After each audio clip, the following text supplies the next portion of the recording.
ship à? Sai.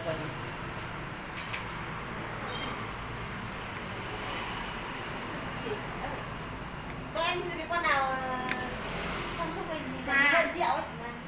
Con này hay đẹp lắm. Em cũng hiểu đến các bạn là cũng bền bền ấy.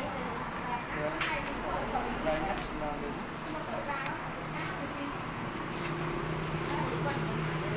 Con này nếu đầu tiên chắc là phải Gì đây? 100 đơn hả? Không có chị. Cái này là trước có một khỏi file này, bây giờ mình làm cái kia là có một khỏi này. nào? Cái file ở đây đấy. Wifi đấy á? Ừ. Bị đổi mật khẩu rồi. Còn hơn triệu đây thì Có một tí rồi. bàn khi bàn cái bộ nhớ Con là bao nhiêu? nhưng mà bộ nhớ ít tôi lấy không còn con anh em lắm em Cái chỗ mình ở lên mật khẩu đấy cũng phải kết nối lại hết là em? Không, nó vào đây. Không phải đâu gì? Vẫn được cái gì? Hả? Vâng. tiền thế thì có con Oppo này triệu tư pin bền nhưng mà bộ nhớ ít lấy thôi. Vâng.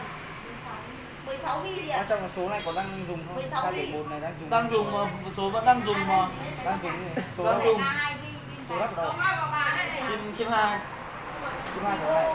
Gọi giờ nó không bao giờ nó lên. Vô triệu 6. Đấy rồi. Bộ nhớ cao hơn. Em đâu? Em đây rồi. Cô em.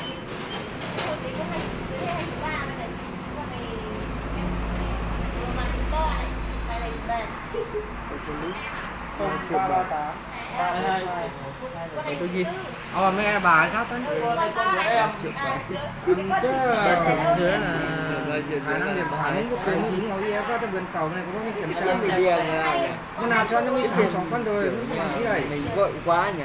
Mày vội quá rồi, nó con quân nào mày xương con đấy luôn Nó à. con Để lúc đấy vội Bên mở nó không Được chưa? Được chưa kia? tầm 5 triệu. nói rồi này em mặt nói rồi đấy không nói rồi em đã thì cần nói rồi thì đâu. Con này bao nhiêu nhỉ? 100, 200. Bà mắc có tiền. Bà bán tiền không đâu. Nướng to cũng nướng đủ. Xem cho anh cái sạc thế nào. Dạ. Xem cho anh cái sạc thế nào. Sạc cái nào? Mới ấy. Mua một cái sạc mới. Có bộ liền dây là 50.000, loại rời dây nhé, cả dây củ rời nhau ấy. Là cả bộ là 100. Sạc kia nhưng mà vấn đề xóa đi gọi bao nhiêu 100 thôi em nó biết thôi. Lấy bộ 100, pin nó bền, sạc nhanh. Có nhiều. Các bạn là tải luôn về cái sạc bình thường mới làm rồi nhiều. Lấy bộ liền dây 50.000. Nhớ là bạn nhớ không? Cắt cái ảnh mà nhớ. Chưa cho đấy em cái nhớ đâu. Sao cũng nó cũng hỏng rồi, hỏng nhanh lắm. Quá đầy. Lỗi đổi có gì đâu. Alo. Alo. Alo. Alo, alo, alo, alo, alo. Con này hỏng nít. Có nó hạ Civic. Đấy, có cắm vào đây luôn không? Đây này. Đó. Đây đi qua đi. Cái này hiện mấy đầy. Cái sạc tao cho một kéo rồi chứ. Màn hình cái kiểu mờ mờ ấy để cháu. Màn thì nó rẻ hơn thì nó phải mờ hơn một tí. Con lớn thì em để nó không. Chắc thì màn. Nhiều loại màn mà màn công ty của nó đã cả đến máy. Màn như lúc đầu cho bán thế là màn công ty cả đến máy đấy. Màn đấy bây giờ 1 triệu à. Sạc này em có không?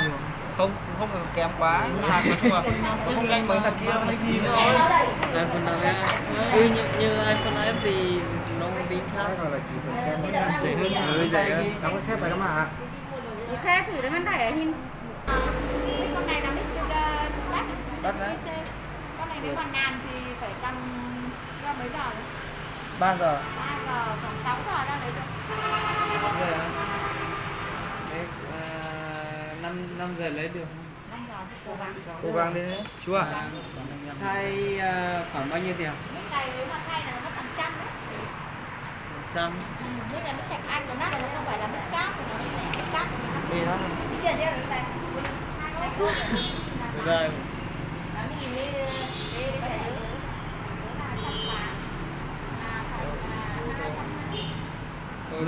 Mình thờ biết rồi. Anh cho anh xin về tâm trọng xin.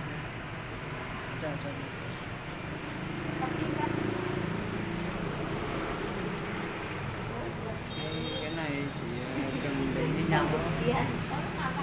Không.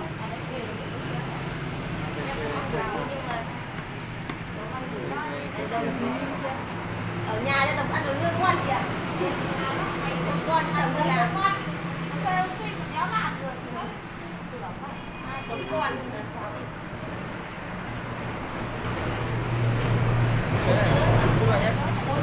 bốn đứa em ba con gái thằng này là bốn. Ảnh trong máy của đấy thì 3 triệu dưới 3 triệu dưới 200 nữa rồi 200 nữa rồi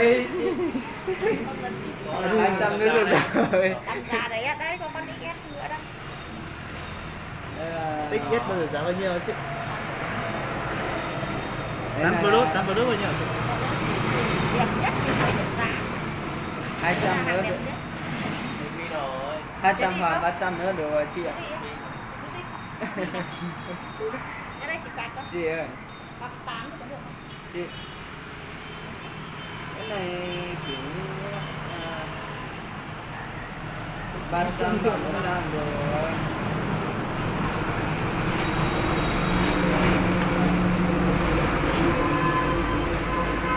Con này trước là em mua ở đây nhưng mà kiểu em để cho cái chuột ấy, xong kiểu cái tiền trong này ấy, gây xước xước xong em mới bổ.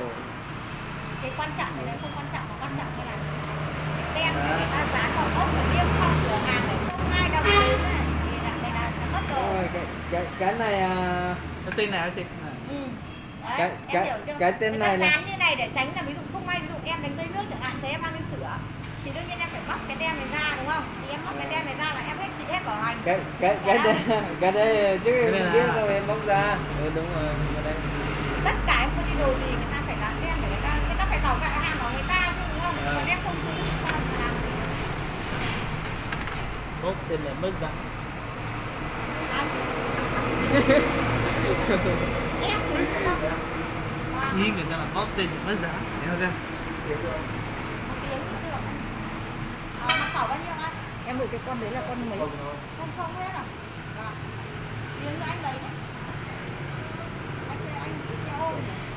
Anh xe ôm. Rồi, anh không được. Ok, anh tính ra lấy hộ em. Không dùng. Ồ, Thôi lại bản đồ. bản đồ lại đánh mặt mình. Không với cục cu á. Đánh mặt mình à. Biểu. Tao dưới tủ cu. Giống nói cái trời đầu tôi tịt tịt. Kệ tao. Cho của mẹ luôn.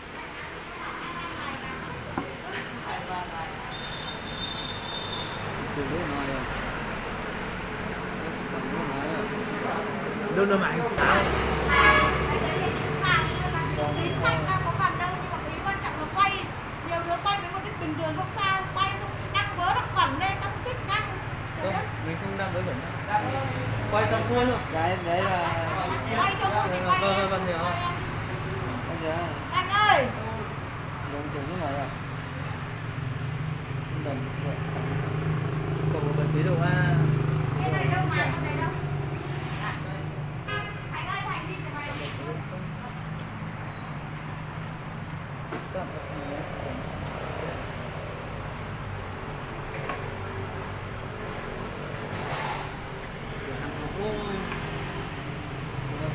Nhiều quen tao là cô ha.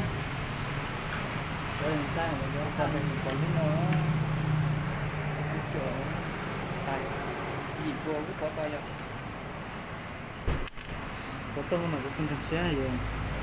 Theo cái xuyên tới xuyên đấy là cái gì mà như là lúc nào là lúc nào mình cũng sao nó vang thì sẽ còn con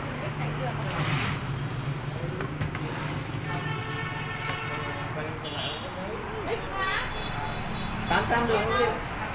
800 được không? Triệu là rẻ rồi. Giúp nhau. Làm gì được, giúp ai chẳng muốn giúp. Giúp rồi không được.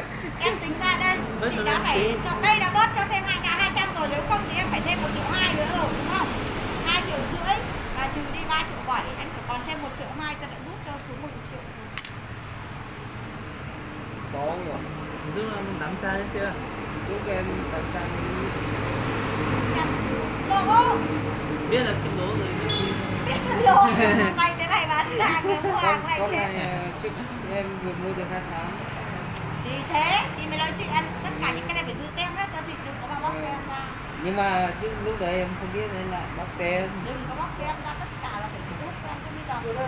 Đó. có 26 xi này, có 26 cặp lấy cả hay là em mua con đầu không chín có lấy không? Có hiểu. Có coi gì muốn nhẹ nữa. Chùa nhé. Có biết không chín chưa biết em có lấy thì lấy. Cần gì rồi vợ con là Số chúng thường thôi. Cái lô không phải cho em. Rồi con người cần gì đói nữa. Ôi giời, có điện tử dùng ok rồi.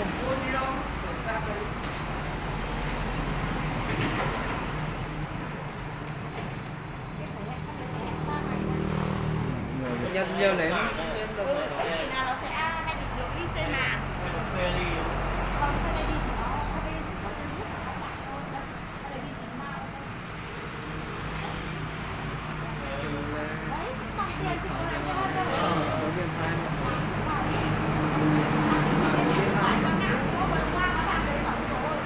Em không biết cái chị bán nhà thằng ở ruột nhà thằng Hải Dương ấy, pin 84 màu đen thay lưng rồi nó bán 89.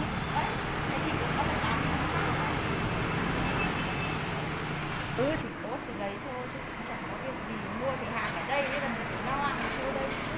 hôm nay có bán lại không? Mua lại không? Mua lại. Nó lại bao nhiêu?